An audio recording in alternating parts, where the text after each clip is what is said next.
Olá, boa noite. O programa Mais Saúde está no ar agora às 18 horas. Convido vocês a participarem conosco aí através do WhatsApp 999474515 ou através do telefone 3821-4488 ou também pelo QR Code que vai estar na tela. Hoje nós vamos receber aqui nos estúdios da NTV o Rafael Ferraz, que é médico veterinário e vai falar sobre doenças respiratórias em animais. Vamos receber também a psicóloga Vitória Amâncio, que vai falar sobre ansiedade. Também a gente vai falar sobre amamentação com a especialista Camila Mendes e enfermeira. Inicialmente, eu gostaria de agradecer aos meus parceiros, a Apolo Floricultura, que mandou para a gente esse arranjo maravilhoso de rosas aqui. A Apolo fica localizada aqui na rua Major Gotti, número 1025. Para quem tiver interesse, o telefone é o 3822-2200. Gostaria também de agradecer aos meus parceiros, Yara Marinheiro, que me fez essa maquiagem maravilhosa. Quem tiver interesse em fazer maquiagem e acessar aí o Instagram dela, Yara Marinheiro Makeup. E temos também o WhatsApp, é o 991863067.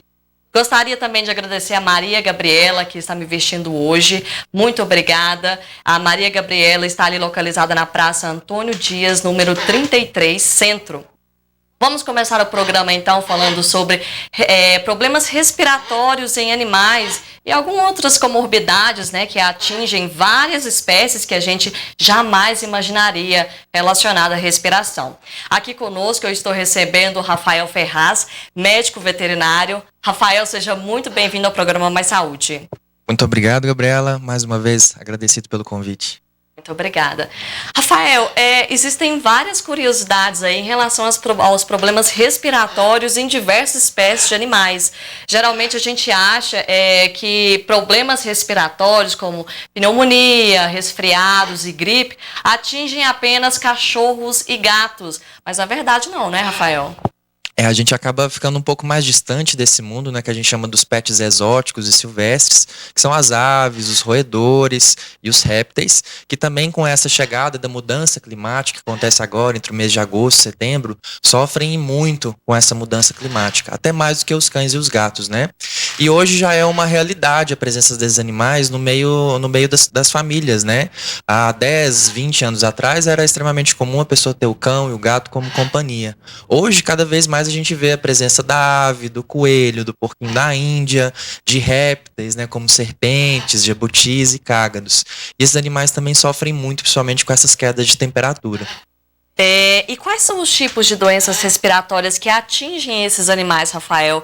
Geralmente a gente acha que é somente a gripe ou o resfriado, mas inclusive o coronavírus atingem os animais, não é verdade? Hoje a gente fala, é difícil a gente falar de principais doenças, Na maioria das espécies a gente fala de uma síndrome respiratória, que normalmente pode estar associado a componentes bacterianos, virais, fúngicos até, e também estão relacionados com componentes alérgicos, Justamente dessa questão da mudança climática. O Covid é um grande mistério ainda na medicina veterinária, Em cães e gatos já se sabe que eles não apresentam a sintomatologia clínica, Ou seja, eles não manifestam o Covid, e é muito importante falar disso, porque muitas pessoas nessa época do ano que possuem cães e gatos têm abandonado seus animais quando eles apresentam sintomas respiratórios, justamente pelo medo do Covid. E já se sabe que eles não manifestam a doença. O que acontece, que a gente sabe, é que eles podem carrear o vírus. Carrear da seguinte forma, no pelo, nas patas, em outros componentes do corpo. Mas isso pode ser através do jornal, da flor que está presente aqui no estúdio, não é, ou seja, o animal que leva, É a questão ambiental mesmo, Qualquer superfície pode carrear o vírus. Em abril ainda, houve 2 relatos de casos de Covid, com sintomatologia, em animais silvestres, nos zoológicos lá dos Estados Unidos, Eram tigres e leões que eram presentes num mantenedouro de fauna. Foram casos extremamente isolados, que ainda não se sabe muito bem como funcionou, mas sabiam que havia um funcionário no zoológico que manifestou o Covid e que possivelmente passou para esses animais. Mas para o tutor que está aí em casa, pode ficar tranquilo, o Covid não passa para o seu cão, para o seu gato. Da mesma forma como não se sabe ainda sobre a transmissão dela para aves, para outros mamíferos.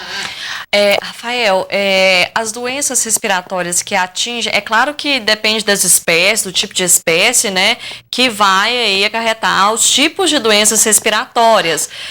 Por exemplo, você trouxe roedores aqui para o estúdio para mostrar para o pessoal também. Que tipo de doença respiratória esses tipos de animais podem estarem aí acarretando? Realmente é uma questão muito individual de acordo com a espécie, né? Dá pra gente dividir basicamente, né, ali entre aves, roedores e os pequenos animais, que são os cães e os gatos, né?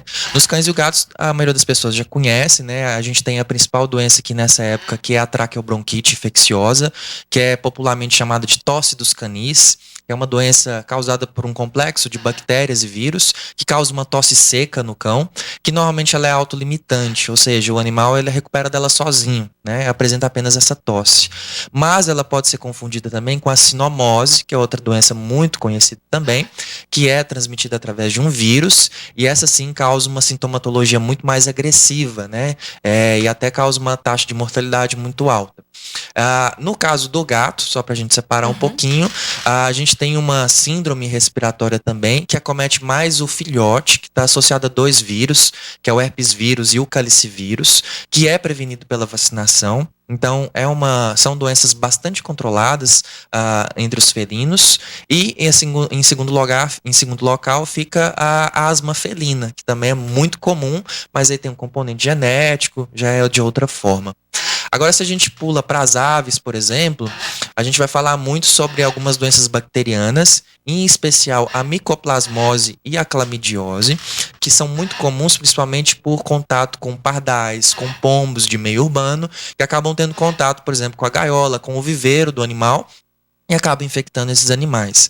Ela apresenta uma sintomatologia respiratória muito evidente e é um grande problema o atendimento de aves, porque normalmente a ave, por ser um animal silvestre, né, na sua essência, ela não manifesta sintoma. Ela guarda porque ela sabe se ela manifestar o sintoma, ela vira presa fácil. Então, normalmente, quando o tutor entra em contato com a gente, falando que o animal está com descarga nasal, com perda de apetite, o animal já está num quadro mais avançado. O roedor, abordando aí tanto o camundongo, o rato, Sim. O porquinho da Índia. O coelho não é roedor, mas é uma questão teórica, mas ele entra nesse grupo dos roedores também. Eles são muito mais sensíveis às quedas de temperatura do que às bactérias em si. Então, o coelho em especial e o porquinho da Índia, eles não podem ficar em ambientes com muito vento, com temperatura muito baixa, porque fatalmente eles acabam vindo a óbito mesmo. Então, com eles é muito mais um cuidado de manejo do que um manejo sanitário, assim por dizer. As doenças infecciosas em coelho e porquinho da Índia, elas estão muito bem controladas no Brasil. Então, tanto é que hoje a gente não tem vacinação de coelhos, de porquinhos da Índia no Brasil. Na Europa ainda existem casos de mixomatose, por exemplo, que exige a vacinação. Aqui no Brasil ainda não é necessário mais. No caso, você falou, Rafael, em relação aos cães e gatos aí, existem vacinas que podem ajudar aí a prevenir de algumas doenças respiratórias. Quais são essas vacinas e que tipo de doenças isso pode estar prevenindo? As duas principais são essas que a gente comentou, né, que é a sinomose, que ela é prevenida através da vacinação V10, que é aquela que é feita enquanto o animalzinho é filhote ainda, né, começa ali com 60, 90 dias de idade, e ela é repetida anualmente, então é importante que o tutor mantenha a vacinação em dia, principalmente nessa época do ano, para prevenir a sinomose, que é uma doença muito comum em cães errantes, né? Aqueles cães que estão na rua. Então, eventualmente, quando a gente passeia com os nossos cães, ou quando a gente sai na rua e passa a mão em algum cão, a gente pode estar carreando esse vírus para o nosso animal. A traqueobronquite infecciosa e a gripe canina, né, que são um complexo de doença respiratória, ela é prevenida através de uma vacina separada, né, um protocolo em separado. Ela não é obrigatória, assim vamos dizer. Então, ela vai depender muito da localidade que a pessoa mora, a forma como a pessoa faz o manejo desse animal, se ela passeia muito com esse animal ou não. E aí o médico veterinário, ele vai saber dizer se aquele animal ele vale a pena tomar a vacina ou não. A gente recomenda, logicamente, para todos os animais para prevenir que ele manifestem essas doenças. Mesmo que sejam doenças autolimitantes, como eu comentei, elas podem causar desconforto, até mesmo no meio da familiar, né? O animal tossindo o tempo todo, aquilo é angustiante para o tutor, né? E são vacinas relativamente baratas. Então a gente recomenda fazer essa vacinação anualmente. A gente está comentando, pessoal, sobre doenças respiratórias em animais e diversos tipos de espécies, porque é importante, né, Rafael? Algumas dessas doenças podem ser transmissíveis aí para o ser humano? De todas essas que a gente comentou, nenhuma delas tem potencial zoonótico, que a gente fala, né? Ou seja, que é aquela doença que pode passar para o ser humano. Mas justamente com o surgimento aí do SARS-CoV e de outras doenças, a gente começa a ficar um pouco mais antenado. Principalmente com os animais silvestres, né, que estão em áreas mais isoladas, em que não há um controle muito grande do surgimento desses patógenos, né? É lógico que a gente sabe que existe uma vigilância muito grande sobre esses animais, estudos que são feitos com esses animais, mas principalmente para quem vai para a zona rural, para a zona de meio ambiente, assim vamos dizer, né? Vale a pena tomar um cuidado ainda maior. Nos nossos cães, com os nossos gatos, de potencial zoonótico, nessa época do ano, não há nenhuma doença com que a gente deva se preocupar. Mas ainda assim, a vacinação é recomendada. Sempre muito importante. Rafael, a gente vai para um breve comercial e daqui a pouco a gente volta para falar sobre doenças respiratórias em animais. É daqui a pouco.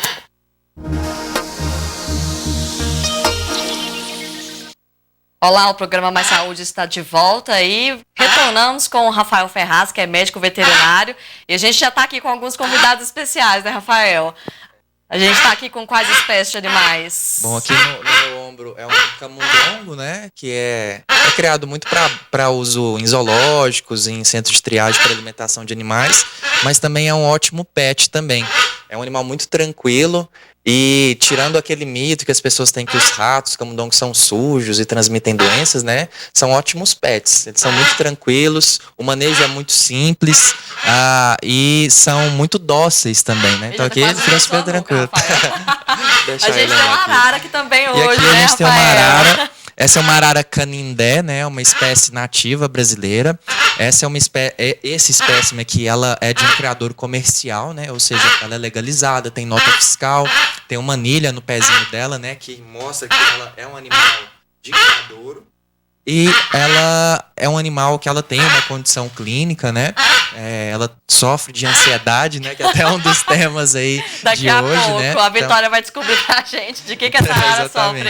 Então, os animais também sofrem com essas patologias, né? Só lembrando que o animal silvestre que não é proveniente de um criador comercial, ele é ilegal, né? Então, para ter uma arara canindé hoje, como essa aqui, a pessoa tem que procurar um criadouro legalizado, que esteja associado ao IEF ou ao IBAMA. É interessante, Rafael, porque a gente jamais imaginaria que animais como esse sofria com doenças respiratórias também. Por exemplo, essa arara, quais são os primeiros sintomas que ela apresenta quando está com um problema respiratório? E até é importante falar, né? Porque às vezes fica meio longe que as pessoas falam assim, uma arara, mas eu tenho um canarinho em casa, né? Então a pessoa que tem um canário, tem um papagaio, tem um maracanã, ela vai ter que tomar os mesmos cuidados que vai ter com uma arara como essa aqui, por exemplo. Os principais sintomas que a gente observa nesses animais, nessa fase de transição, de clima, né? É uma perda de apetite, que é um sinal muito generalista em ave, né? Então qualquer doença que a ave manifesta, ela pode apresentar essa perda de apetite. E aí na parte respiratória, a gente começa a observar secreção nasal, inchaço dos olhos, o animal começa a descer para o fundo da gaiola, que é um sinal de lesão também, e aí pode evoluir para um quadro de pneumonia e até levar à morte do animal. Como eu disse, esses animais, é difícil a gente observar sintomas muito precoces, então às vezes é muito delicado a pessoa observar que o animal perdeu um pouco do apetite, tá com o olho levemente mais inchado, tá com a pálpebra mais inchada, mas são os sintomas iniciais. Para prevenir isso, né, nesses animais, a gente, nessa época do frio, a gente tem que construir abrigos para os animais, deixar eles longe da friagem, né, principalmente na parte da noite. Então, as aves, os roedores, na parte da noite, têm que ficar em locais cobertos, não podem ficar em locais abertos, porque predispõem ao aparecimento dessas doenças. Agora, Rafael, todos os animais podem sofrer com esse tipo de doença respiratória, né? Com essas doenças respiratórias, aliás. É somente nesse período seco e frio que a gente deve tomar os devidos cuidados, Rafael? Ou não? Em todas as épocas do ano? Eles podem sofrer de gripe, podem pegar um resfriado, enfim. Podem, qualquer época do ano, né? O que acontece é que a condição climática agora, né, em que há uma queda da umidade, há uma facilidade na propagação dessas bactérias e vírus, aumenta o número de casos. Mas a gente pode ter casos de sinomose em cães ao longo de todo o ano, pode ter casos de gripe canina ao longo de todo o ano, assim como a micoplasmose e a clamidiose em aves, que também podem manifestar durante todo o ano. São doenças infecciosas, então depende apenas da gente ter um agente infeccioso, né? Ou seja, um animal que esteja com a doença ou que esteja carreando a bactéria ou o vírus. Agora, Rafael, é claro que cada um tem um tipo de tratamento diferente, né? Não dá, como é tratada um resfriado, algum problema respiratório?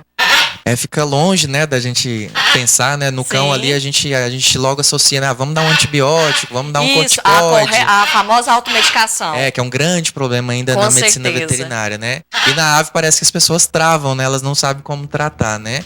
Mas não muda muito, a gente usa as mesmas medicações que são usadas em cães e gatos, logicamente tem algumas mais específicas, e até nessas aves, em casos de doenças respiratórias altas que a gente fala, a gente usa até também a nebulização. Aquele aparelhinho mesmo a gente compra na farmácia.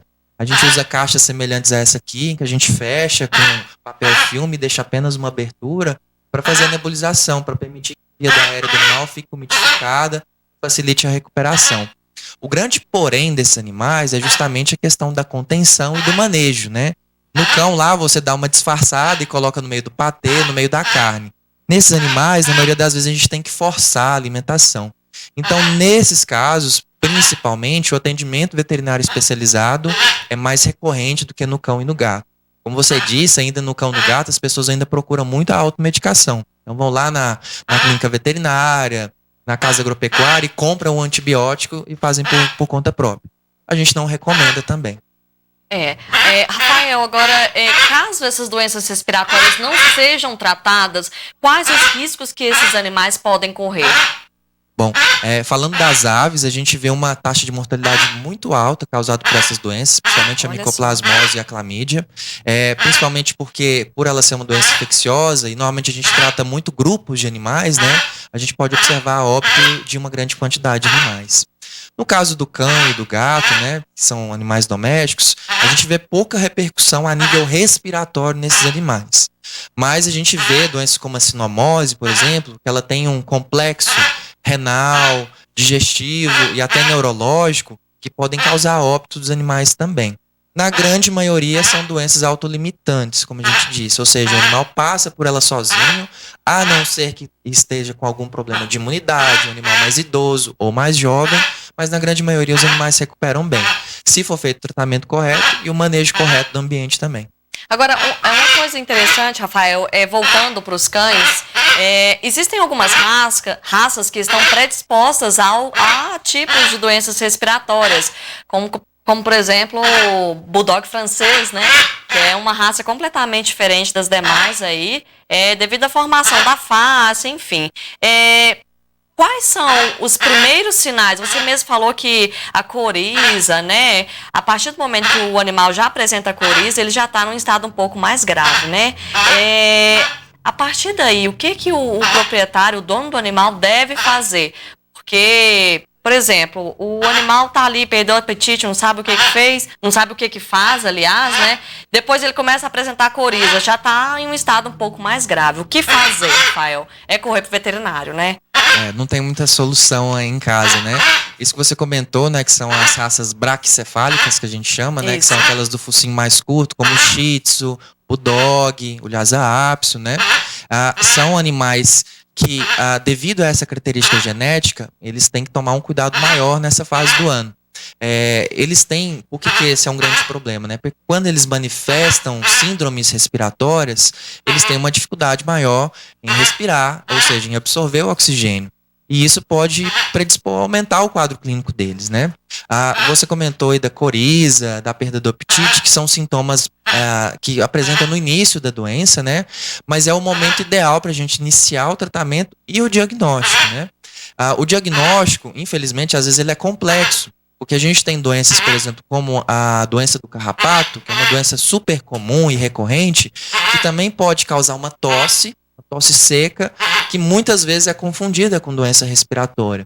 Então, infelizmente, como você disse, ao menor sinal que o animal possa apresentar de perda de apetite, tosse, secreção nasal, secreção ocular, a gente deve correr para o médico veterinário para realizar os exames complementares, para fechar um diagnóstico, para depois elaborar o tratamento apropriado.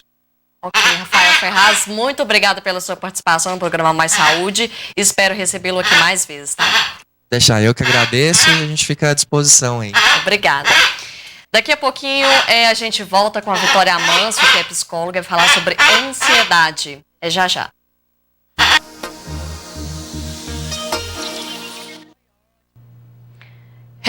Retornamos ao programa Mais Saúde agora com a Vitória Amancio, que é psicóloga. Muito obrigada pela sua participação, Vitória. Seja muito bem-vinda. Muito obrigada. Eu que agradeço a oportunidade de estar aqui com vocês. Obrigada. Então, pessoal, hoje nós vamos conversar sobre ansiedade, né, Vitória? Que acredito eu que seja um problema que está afetando aí bastante gente durante essa pandemia, né, de coronavírus, durante esse isolamento social, né? Sim, com certeza. Agora, com a pandemia, a ansiedade é um dos transtornos que vem aumentado a sua incidência e é algo que a gente tem que estar mesmo atento para essa ansiedade agora nesse momento. Ok. Agora, Vitória, vamos falar sobre o que é ansiedade, que muitas pessoas confundem ansiedade com transtornos de ansiedade, que eu acredito que seja bastante diferente, e também com a depressão. O que é ansiedade, Vitória? A ansiedade é a preocupação excessiva com o futuro, com alguma coisa que não aconteceu ainda e pode nem acontecer. E a diferença assim, entre a ansiedade e o medo? O medo a pessoa sente medo de algo que está presente no seu convívio, é algo real. E é algo assim do aqui e agora. E a ansiedade não, é algo do futuro. A pessoa se preocupa com algo que pode nem acontecer. E é uma preocupação excessiva que pode prejudicar a saúde dessa pessoa, traz prejuízos funcionais. O que seria isso? É prejuízos, a pessoa tem dificuldade em exercer atividades do seu cotidiano por essa ansiedade. Então, teria dificuldade em apresentar um projeto no seu trabalho, dificuldade em apresentar um trabalho em sala de aula. Ela começa a afetar a vida da pessoa e ela tem dificuldade em exercer funções que antes ela conseguia exercer. Agora, Vitória, a ansiedade é considerada uma doença? A ansiedade pode ser considerada uma doença, um transtorno, mas a ansiedade é algo que todos nós sentimos. Ela pode ser saudável até. Por exemplo, se você está dirigindo uma via movimentada, a ansiedade te ajuda a manter a atenção naquele momento para que você consiga dirigir bem e ter atenção em todos aqueles estímulos que você vai ter ali. Então, nesse momento, ela é funcional para a gente, ela nos ajuda. Mas com excesso, em excesso, ela pode ser muito prejudicial. Em excesso, pode vir a ser o transtorno de ansiedade, que prejudica e tem até sintomas físicos, como dores de cabeça, náusea, dores no estômago, tremores mesmo. E podem até acarretar outras doenças, como você mesmo disse aí, Vitória, problemas de estômago. Existe a gastrite nervosa causada pela ansiedade exagerada, não é verdade? Sim, pode causar também problemas com o sono, a insônia, que a gente sabe o tanto que é prejudicial uma noite mal dormida. Então, a gente pode imaginar uma pessoa que tem insônia, que são várias noites mal dormidas, o tanto que isso é prejudicial para a vida dela. Agora, Vitória, quais são os primeiros sinais que uma pessoa ansiosa ao extremo pode apresentar?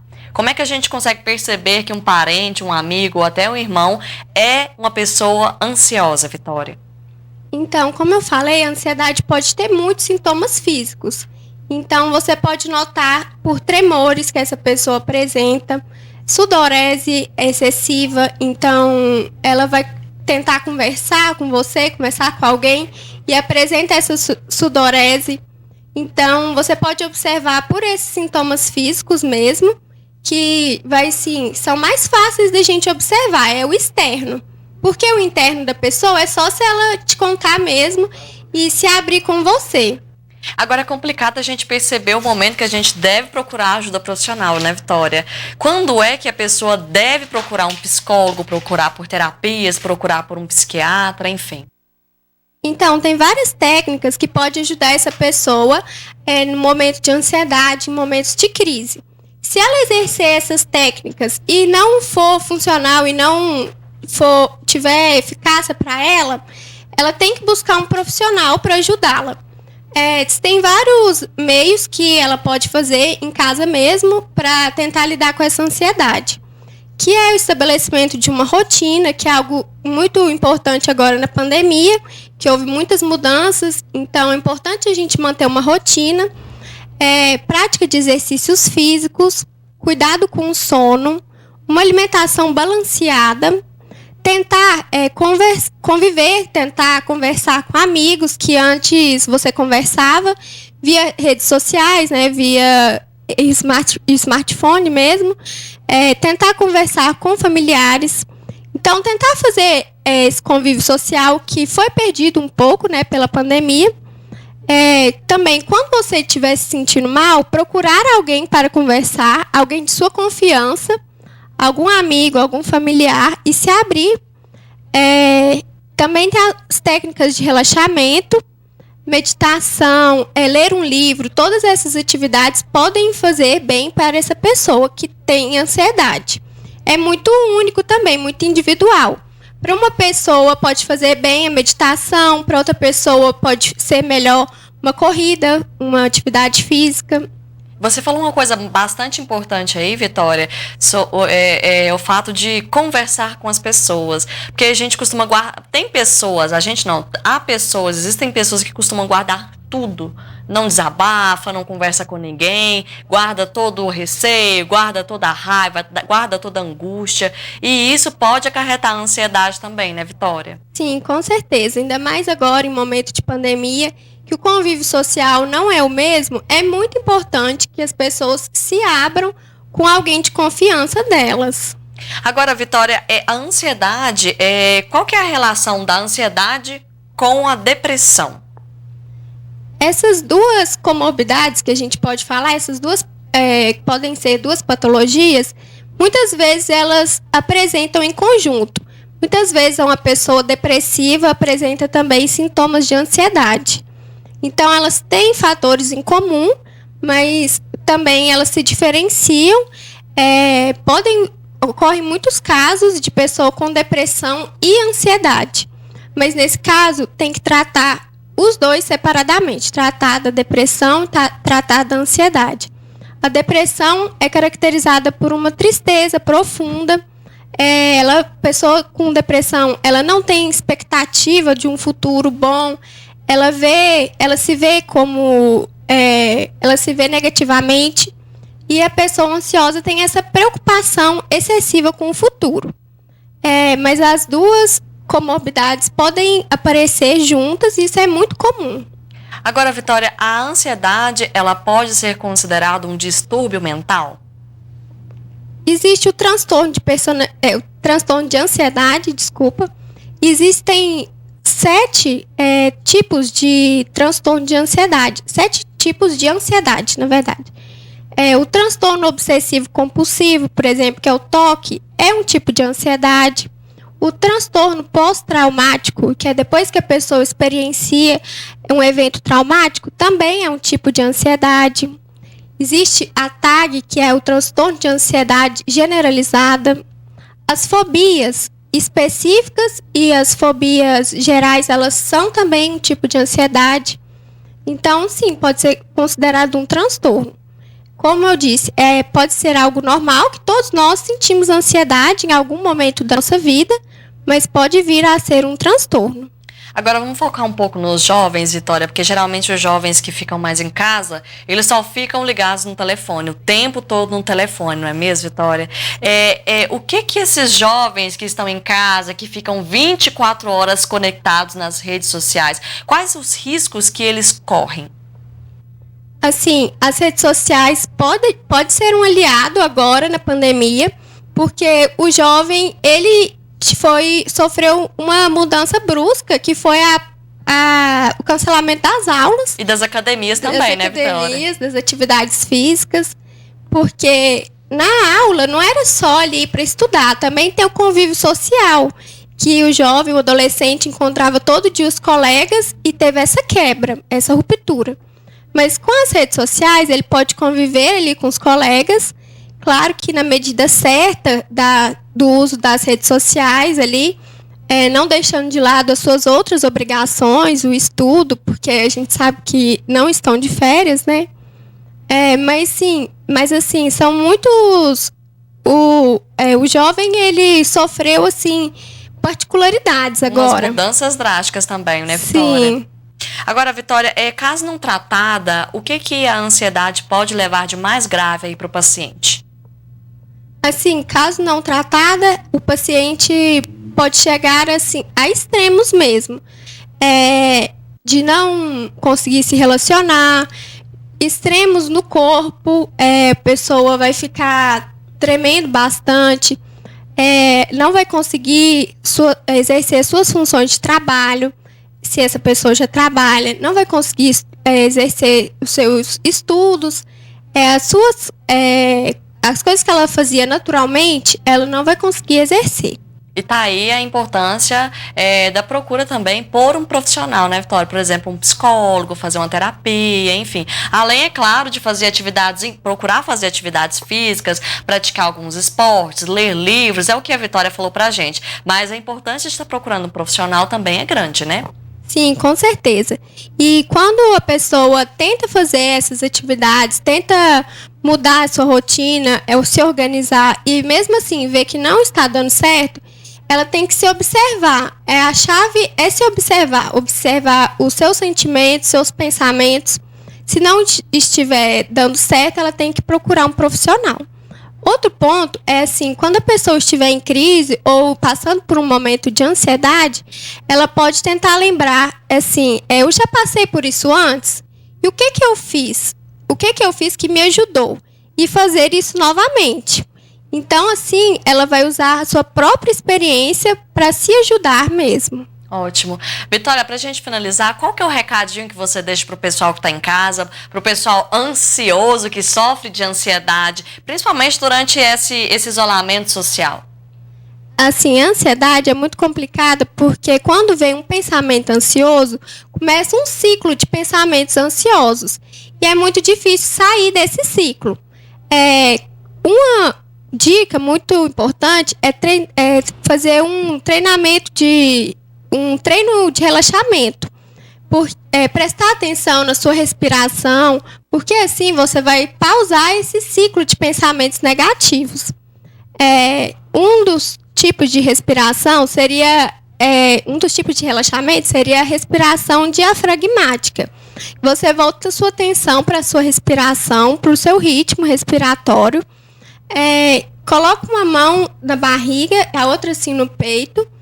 E tenta usar o diafragma para respirar. Porque geralmente a gente... pessoa ansiosa, ela respira mais assim, né? Mas sem pausar. Sim.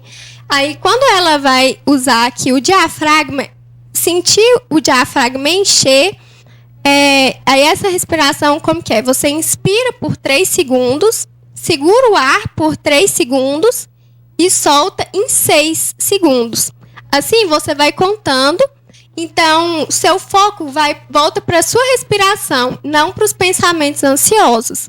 Você consegue, assim, encerrar esse ciclo da ansiedade. Pelo menos amenizar, né, Vitória? Sim. Vitória, muito obrigada pela sua participação, espero recebê-la aqui mais vezes e boa noite. Muito obrigada, eu que agradeço. E daqui a pouquinho a gente volta com a Camila Mendes, que vai falar sobre amamentação. Já já.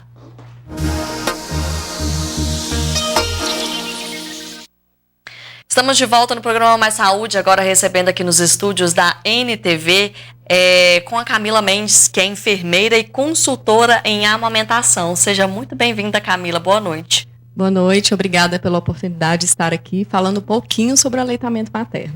Um assunto muito importante, né, Camila, inclusive. Camila, vamos lá começando a falar sobre a importância do leite materno, né? Que é o primeiro alimento que a pessoa ingere. E qual que é a sua importância? Quais são os seus benefícios? Então, o aleitamento materno, ele é de grande importância. A gente fala que o leite, ele é padrão ouro, né? Ele é considerado padrão ouro. Então, é comprovado cientificamente que é o melhor alimento do mundo, porque ele possui tudo que o bebê precisa. Ele possui a água, possui sais minerais, possui vitaminas, imunobiológicos, né? Então, é considerado o principal alimento e padrão ouro, porque realmente é o melhor alimento que a criança pode ingerir. Agora, Camila, qual que é o momento ideal para a primeira mamada? Assim que a criança nasce, logo após o nascimento, 1 hora depois, 2 horas depois, enfim, o que você indica e recomenda aí?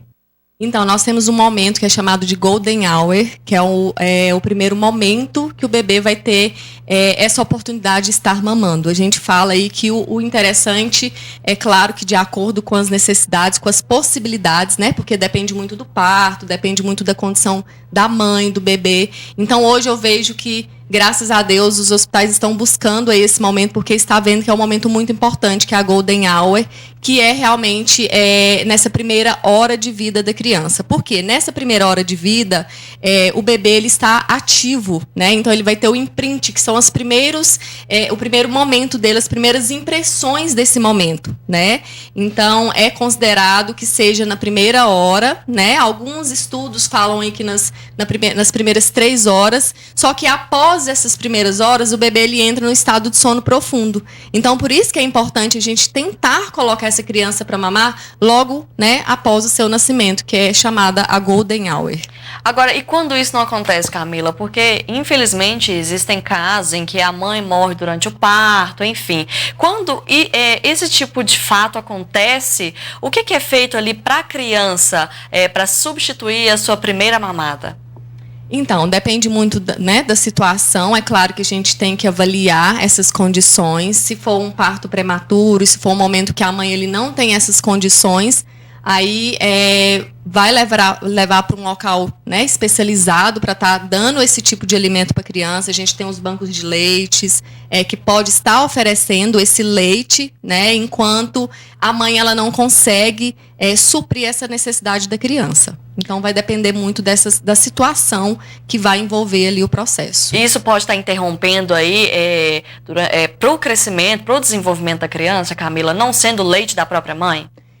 Então, o recomendado é que o leite materno é o principal alimento. É claro que não é porque ele não teve aquele primeiro contato, não teve aquele alimento ali naquele momento que nós vamos ter grandes problemas futuros. É claro que nós vamos tentar preservar esse aleitamento materno, tentar ao máximo possível conseguir reverter, né, a situação. Porque eu sempre falo que cada gota vale, né? Então, ali aquele momento que a gente consegue realmente que o bebê ele entre em contato com esse leite materno o mais breve possível, melhor para a criança.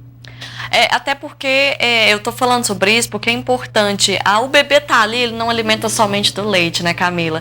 Ele alimenta do afeto, do carinho, do primeiro contato que ele tem com a mãe, não é verdade? É verdade. A gente costuma falar que o aleitamento materno, ele não é somente a parte nutricional, né? Ele envolve afeto, ele envolve apego, ele envolve todas as condições físicas também para a mãe, para o bebê, para a família também que está em torno. Então, a criança ela vai se alimentar não somente do leite, porque a gente tem um período que chama esterogestação, que o bebê ele vai ser gerado, quando ele nasce, esses 3 primeiros meses, ele vai ser gerado fora do útero. Então, tudo que arremete ao útero, o bebê ele vai ficar mais tranquilo. Que é o quê? Que é o colo, tá? Que é a sucção. Então, o aleitamento materno também serve para tranquilizar o bebê.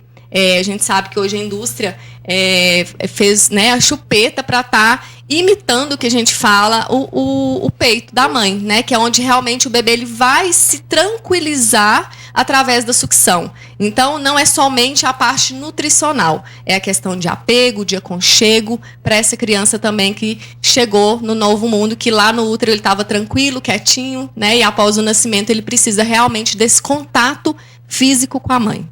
Agora, com certeza, existem mães de primeira mão aí, né? E pessoas que não entendem e não fazem a menor ideia sobre o assunto, Camila. Quando a mãe apresenta problemas nos seios, o que ela pode estar fazendo? Quais são as opções aí para alimentar o filho? Nós temos as consultorias em amamentação, nós trabalhamos em cima realmente da dificuldade dessa mãe. Então, nós temos inúmeras dificuldades que essa mãe pode apresentar, desde fissuras, mastite, engurgitamento mamário, baixa produção de leite. Então, vai depender muito dessa necessidade da mãe, né? Um exemplo, se a mãe apresenta uma fissura, o que nós temos que fazer? Corrigir pega, avaliar a questão do freno no lingual, que isso daí pode interferir na amamentação. Se a mãe está com a baixa produção de leite, nós fazemos uma técnica que chama relactação, que o bebê ele vai estar mamando, alimentando da mãe, porém com um complemento temporário, que a gente tenta estar retirando esse complemento até a gente ter um aumento dessa produção. Então depende muito, Gabriela, da necessidade dessa mãe. É o que eu ia te perguntar agora também sobre complemento alimentar. Existem crianças, então, que não são alimentadas de modo completo aí somente pelo leite materno, Camila? Sim, existe. Nós temos o aleitamento materno exclusivo, onde a criança vai mamar, né? Vai alimentar somente do leite da mãe. E nós também temos o aleitamento misto, onde a criança ela vai tomar tanto o leite da mãe quanto o uso do complemento. Por que o uso do complemento? Por inúmeras necessidades. Pode ser uma mãe que fez uma redução de mama e aí realmente ela não tem essa produção de leite, né? Porque a gente tem casos. Pode ser uma mãe aí que tem algumas doenças que pode interferir nessa produção de leite, que realmente ela não consegue. É claro que é baixíssima a possibilidade de uma mãe que não consegue amamentar. A porcentagem ela é muito pequena, né? Mas existe, né, Camila? Mas existe, né? E a gente também tem as questões de, às vezes, uma mãe que tem a possibilidade de amamentar só porque a ansiedade, é o momento que a criança, às vezes, chora muito, né? Então ela acha, quando a criança chora, a mãe logo nós achamos que já é fome, né? Então, o que a gente quer é alimentar a criança. Então já pode começar aí sem necessidade o uso de um complemento e aí diminui a sucção, porque a sucção é o que faz ter o aumento dessa produção de leite e, consequentemente, essa mãe tem uma redução dessa produção de leite. Então tem essas questões também. Agora, Camila, existe diferença na saúde entre a criança que já começa sendo alimentada aí por complementos alimentares do que com crianças que, lógico, são alimentadas pelo leite materno mesmo, sem nenhum tipo de complemento, enfim? Então, nós falamos que o leite materno ele é vivo. Então, o que acontece? Ele vai se modular, ele vai se modificar de acordo com a necessidade daquela criança. Então, um exemplo, se a criança ela entra em contato com algum micro-organismo, o leite, o que ele vai fazer? Ele vai produzir mais anticorpos para poder combater aquela infecção possível que a criança está, né? Então, é comprovado que crianças em aleitamento materno, elas sim, realmente tem menores chances de adoecimento. Não estou falando que aquela criança que não se alimenta exclusivo do leite materno que vai adoecer, né? Na verdade, é que o aleitamento materno, ele realmente diminui as chances de adoecimento por conta disso, porque o leite materno, ele é vivo. Então, ele vai se modificar e criar anticorpos para combater qualquer infecção ou micro-organismo que essa criança ela entre em contato. Que tipo de infecções e que tipo de problemas de saúde essa criança pode sofrer com a falta do leite materno? Nós temos inúmeras infecções, nós temos, foi falado hoje das infecções, né, respiratórias, então é uma das principais causas de doenças respiratórias. E a gente jamais imagina, né, que doença respiratória aí, durante essa fase da vida está relacionada com a amamentação, né, Camila? Totalmente. Alergias, então essas crianças que às vezes não se alimentam do leite materno, ela tem maior predisposição de alergias, doenças respiratórias e não são problemas ali naquele momento. Nós vamos ter problemas futuros que essa criança pode carregar para a vida adulta. Então, maiores chances para diabetes, maiores chances para hipertensão, maiores chances para obesidade. Então, não é somente ali enquanto está criança, enquanto está bebê. Realmente ela carrega isso daí para a vida adulta. Vamos falar um pouco sobre os leites artificiais também, Camila? Qual que é a diferença lógico que a diferença é total. A diferença aí no crescimento, na saúde do bebê, do leite, consumindo leite artificial com o leite materno.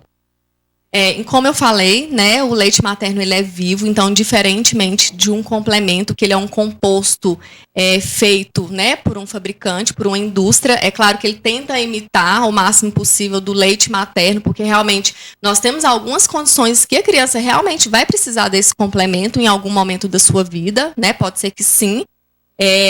Então, assim, a diferença é que ele é uma molécula maior, então para a criança degradar é mais difícil, por isso que às vezes uma mãe dá um complemento e fala, minha criança dormiu a noite inteira, né? Por quê? Porque ele é mais pesado para o organismo tentar digerir ele, porque as moléculas são mais pesadas, diferentemente do leite materno, que é uma molécula mais leve, mais fácil de ser degradada, e logo a criança quer novamente, né, amamentar, por isso que a gente fala livre demanda devido a essa necessidade. Né?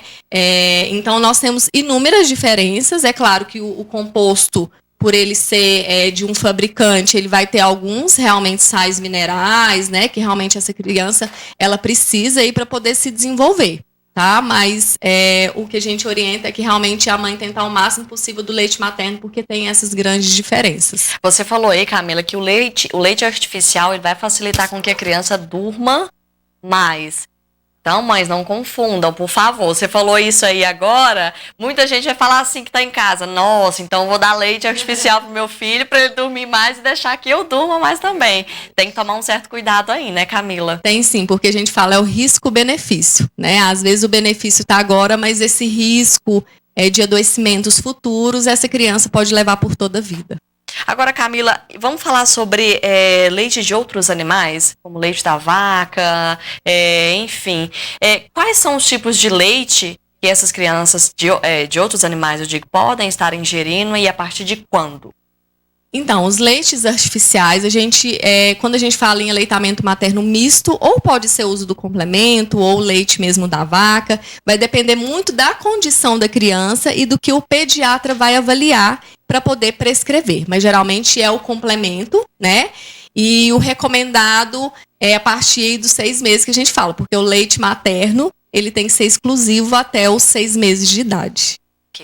Camila, agora a gente vai falar sobre os maiores desafios enfrentados aí durante a amamentação, que eu acredito que são muitos, não é verdade? É verdade, os desafios são imensos, né? Porque geralmente a mulher sonha, a maioria, né, sonha em amamentar. Então, quando ela se depara com essas dificuldades, porque ela romantiza a amamentação e vê que as dificuldades elas vão surgindo, ela geralmente entra ou já logo entra para um complemento, né? Então, as minhas dificuldades maiores é que realmente essa mãe ela entenda que isso pode acontecer. Isso né? é normal, né, Isso Camila? é normal, as dificuldades vão acontecer. Então, eu sempre falo que eu tenho 2 tipos de mães. Aquela que tem medo de amamentar e aquela mãe que romantiza a amamentação. Então, quando a mãe romantiza a amamentação e depara com as dificuldades, ela fala, não é isso amamentar, né? A gente acha que nós temos a sensação que a amamentação ela é instintiva, mas ela não é. Né? O instinto é de busca da criança. Então, essa mãe precisa se empoderar para poder conseguir amamentar. E diante das dificuldades que ela vai encontrar, ela procurar auxílio, procurar ajuda. Mas assim, falando das minhas dificuldades, mais lidar com a questão do blues puerperal, porque a mãe ela passa por um processo, a gente fala de uma queda hormonal muito grande, então ela entra no estado ali de choro extremo, acha que não vai conseguir, né? Então, o que eu procuro sempre buscar é empoderar essa mulher e estar sempre com ela nesse momento, porque a gente precisa, realmente a mulher ela precisa de um acompanhamento, de um profissional que entenda do assunto, para que ela vá cada vez mais. Eu tenho muitos casos, né, de mulheres que estavam ali para abandonar a amamentação no 10º dia, nos primeiros dias de vida da criança, e hoje conseguiu, né, amamentar exclusiva até os 6 meses. Então, é realmente lidar com as condições psicológicas da mãe, porque através disso, uma mãe informada, que busca um profissional, é mais fácil a gente conduzir as dificuldades. Camila, eu gostaria de fazer várias outras perguntas para você, mas eu acho que vai ter que ser em outro momento, em outra oportunidade. Eu te agradeço muito pela sua participação, pelas suas informações, que eu tenho certeza que foram bastante válidas aí para as mamães de primeira mão e também para as mamães que já foram mães, que estão em casa nos assistindo. Muito obrigada pela sua participação, Camila. Espero recebê-la aqui mais vezes. Eu que agradeço, né, em falar desse assunto tão importante, principalmente aí o agosto dourado, né, que nós estamos aí falando mais sobre a amamentação, incentivo ao aleitamento materno. Estou aqui à disposição para falar sobre o assunto. Eu que agradeço. Muito obrigada. Agora a gente vai para o jornal NTV News com a Jéssica, mas gostaria de agradecer vocês que participaram conosco ao vivo, que nos assistiram e acompanharam essas informações que foram bastante importantes aí para vocês que estão em casa, para todos nós também, eu acredito, né? A gente falou aqui hoje sobre doenças respiratórias em animais, com o Dr. Rafael Ferraz, que é médico veterinário. A gente conversou também com a Vitória Amâncio, que é psicóloga, e falou sobre ansiedade. E também a gente finalizou agora com a Camila Mendes, que é enfermeira, e falou sobre amamentação. A gente fica por aqui. Até o próximo programa Mais Saúde. Muito obrigada. Agora a gente vai para a Jéssica, né? Que com o jornal NTV News está ao vivo aí, com muitas informações importantes sobre Patos e região. Boa noite, Jéssica. Boa noite, Gabriela. Vai, tudo bem? Eu vou bem, e você? Tudo bem, estava aqui acompanhando Mais Saúde. Parabéns pela escolha do assunto. Afinal de contas, a gente está em agosto, né? Que é agosto dourado, mês da amamentação. Muito interessante, muito importante sua informação, Jéssica. A gente também falou sobre os animais. Você tem animais em casa, Jéssica? Não, Gabriela, já tive. Hoje não tenho. Já tive. Então tá bom. Jéssica, bom jornal, excelente jornal. Tenho certeza que você tem muitas informações importantes e interessantes para passar para o público. Boa noite e bom jornal. Obrigada. Agora então é com a gente.